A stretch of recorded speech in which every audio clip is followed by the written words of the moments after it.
The craziest reason I ever got spanked was for sleeping. Uh, my parents didn't think I was actually asleep, but I was. My sister and I shared a room, and I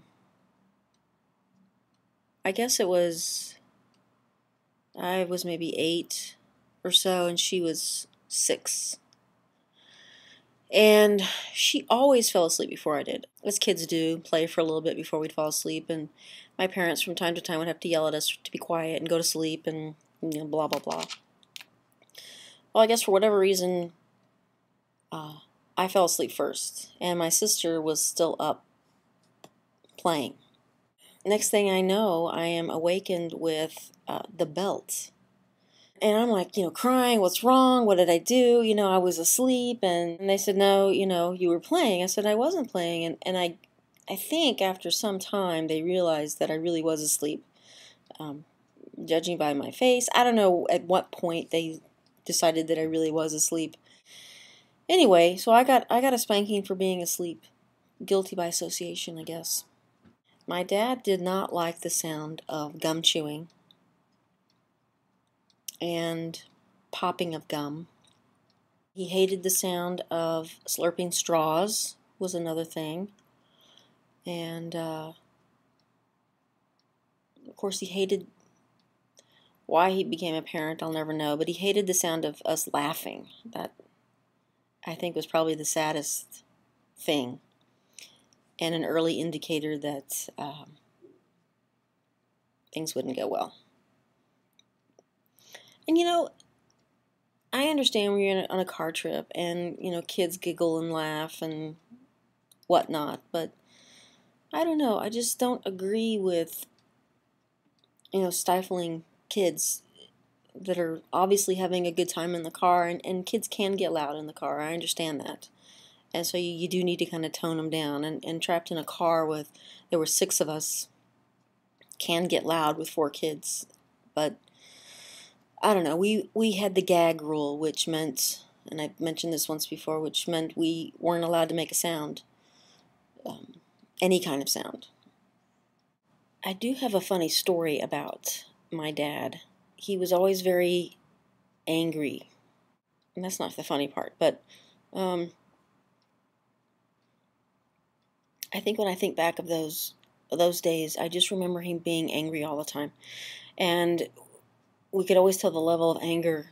When he was really, really mad, it was, damn it to hell. When he said damn it to hell, you knew you needed to go run and hide, because that's usually when the belt came out shortly after that. And so he had sort of, meters of damn it, whatever, blah, blah, blah. But damn it to hell usually meant somebody was about to get it. So we all learned to just scatter like roaches when you turn the light on. When he said that, we were gone, pretty much. But the funny thing was, my dad had 4 false front teeth. He had this partial of 4 fake teeth, and sometimes when he would be yelling at us and he would get really, really mad and would be yelling, his teeth would come out. They usually would sort of get loose, and he would turn around and, shove them back in there and then continue to yell. And we would always kind of snicker a little bit, and that would fuel the fire for him.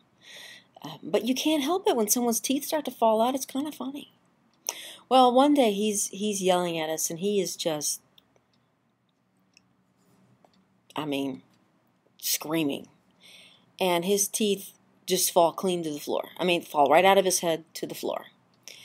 And that was the first time it had ever done that. They had ever done that. And we were all so sort of stunned, and we started snickering a little bit, and I think my dad was just, at that point, it was just so embarrassing and completely diffused everything of us being terrified of him yelling at us. He just sent us to our room then. I remember that. He's like, go to your room. He would get so mad at us for every little thing.